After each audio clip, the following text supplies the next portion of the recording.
थप कसैले पायो भने यहाँ सबै साथीहरूले काम गर्छ। अनि नीति तथा कार्यक्रममा यो पत्रकारको बारेमा सोच्ने भन्ने कुरा अहिले साथीले हाँसो मजाकमा भए पनि सोध्नु भएको थियो। के गर्नुपर्छ? हामी अहिले मोनिटाइजेसनमा छौँ। हाम्रो इकोनोमी अहिले फेसबुकले एक वर्षमा 10 अर्बभन्दा बढी पैसा नेपालबाट लिएर जान्छ।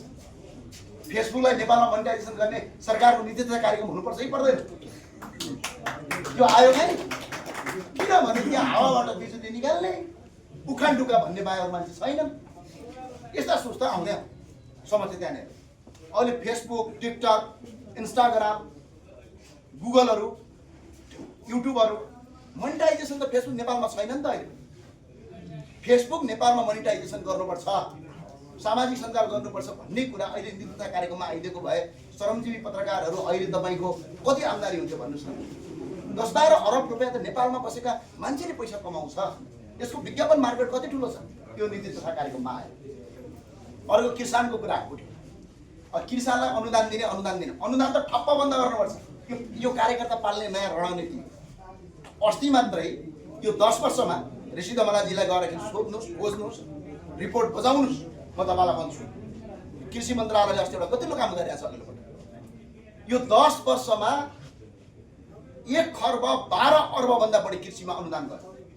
तर त्यसभित्रको 85% किसान होइन। सबका सब पार्टीको झोले कार्यकर्तालाई कृषि अनुदान दिएर देशको कृषि बन्द गरे। मेरै जिल्लामा गएको भेडा फर्मै नभएको मान्छेले भेडा फर्ममा तपाईँ कहाँ छ भन्दाखेरि त्यो भेडा फर्म खोज्न आउँदाखेरि फोटो खिच्छ पठाउँछ सकियो। अनि यो अनुदान राखेर काम छ। बरु के गर्नुपर्छ भनेपछि केही गर्नु पर्दैन। सरकारले अहिले कृषिमा निर्भर गर्ने हो भने भारत र अन्य देशबाट आउने हरियो तरकारी रोक्ने कानुन अहिलेको नीति तथा कार्यक्रममा ल्याइदेऊ। भन्सार बढाउने नीति ल्याइदेऊ। अनि चामलहरू अहिले कति आएको छ ल हेर्नुहोस्। यो सुन्नु होला। भर्खर मात्रै जम्मा हाम्रो कृषियोग्य जमिन कति छ ल हेर्नुहोस्। नीति तथा कार्यक्रममा यो आउनुपर्छ नि। मुलुकभर 41,21,000 हेक्टर खेतीयोग्य जमिन छ। त्यसमध्ये 30,91,000 हेक्टर मात्र खेती हुन्छ। बाँकी रहेको 10,30,000 हेक्टर जमिन त बाँझो छ। आज यो 10,30,000 हेक्टर जमिन के कारणले बाँझो भयो भनेर सरकारले नीति तथा कार्यक्रममा खोज्नुपर्छ कि पर्दैन? यो बाँझो हुनुको दुईटा कारण। अहिले कसैले टमाटर फलायो, माछा उत्पादन गर्यो, केरा उत्पादन गर्यो भने विदेशबाट आउने हरियो तरकारी केराको कारणले गर्दा उनीहरूको बजारमा बिक्री नै गर्न सकिँदैन।